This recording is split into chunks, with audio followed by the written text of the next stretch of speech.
Те кучици на такова сега са? По-различни. Значи от 29 до 49, те са различни големини.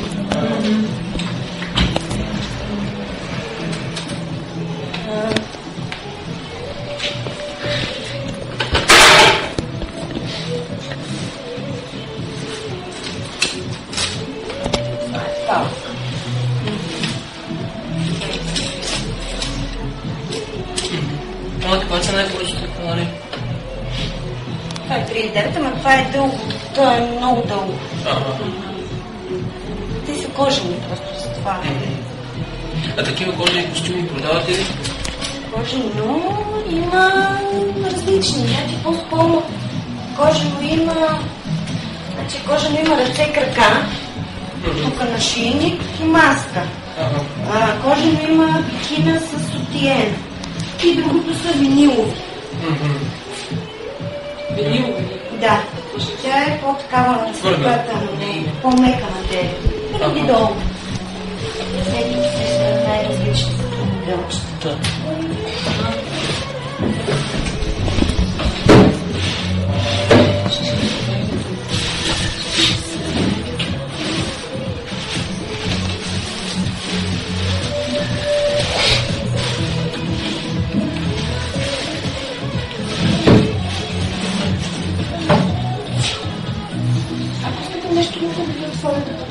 Ами това с маската не е? Ето. Той нали ви казвам? Те са отделно. Не, отделно.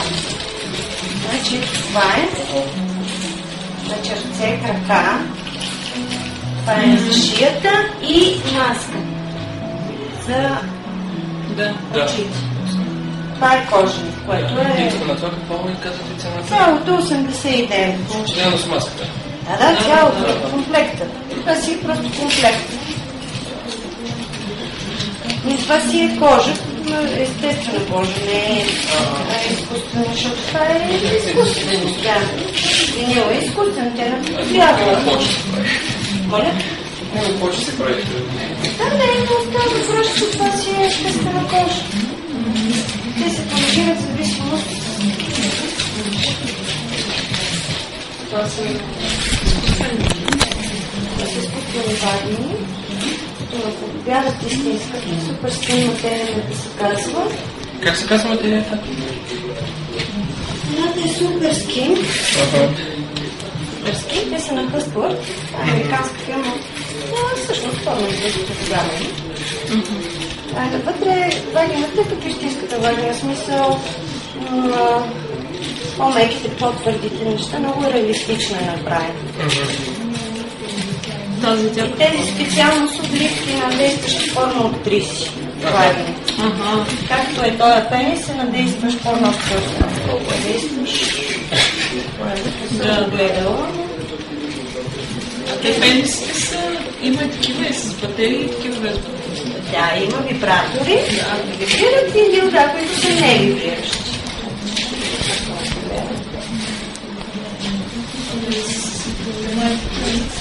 Значи много са различни. Те са функционални, свитостимулатор, има такива без свитостимулатор.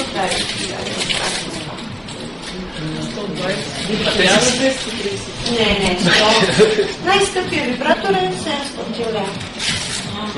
А най-ефтиният? Най-ефтиният е 19 лева, но е пластмасово. По-добре да се вземат тикички от пазара.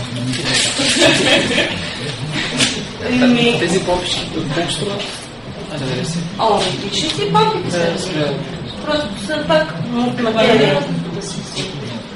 Едните са с такова захващане, друго слое такова захващане. Материите са много различни, маршовете, които са могат да има вибриращи, не вибриращи.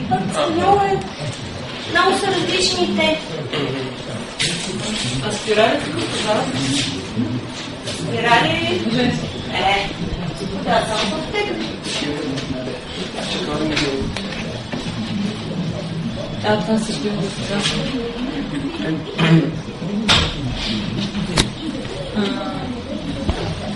Това са гелчета, лубрикантчета за смазване. В смисъл...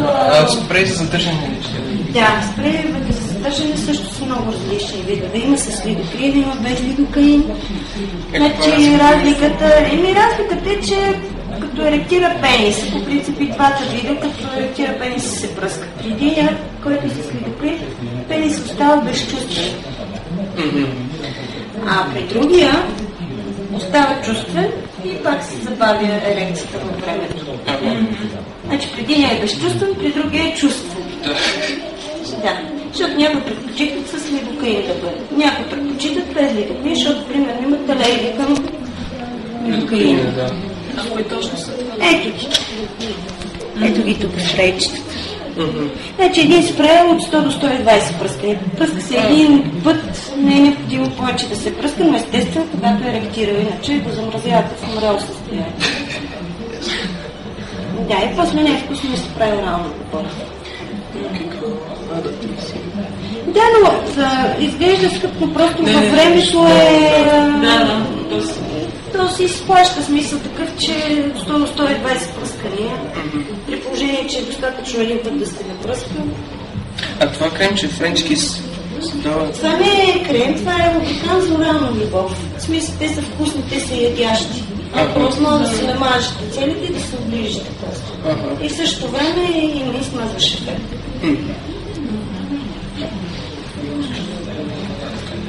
Да.